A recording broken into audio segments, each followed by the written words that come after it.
Hi there, Drive-by DIY here. Another simple video. I thought I'd come out here show you how to change the side indicator lights on the Honda Civic.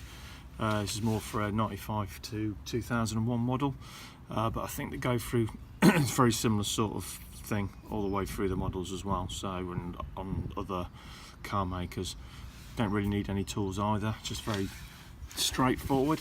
So you just got to be careful because obviously this is an old car, so it's quite brittle. So just get the this is the indicator light, side indicator light. You just push it just in. So you push it towards the bonnet, and then you just bring it out like that. That's it.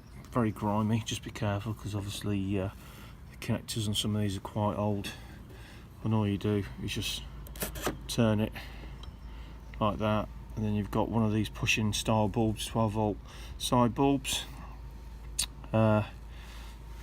Take it out like that, push it back in again. Very, very cheap.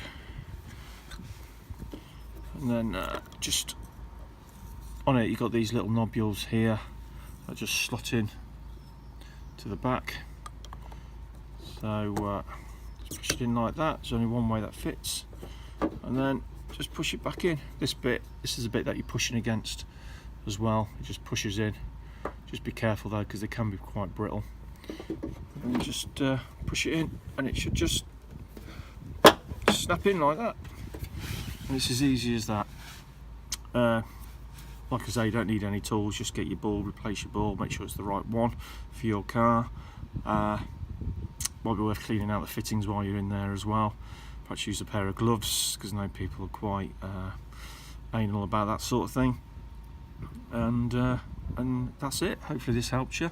Please subscribe and like the channel, and give us a thumbs up.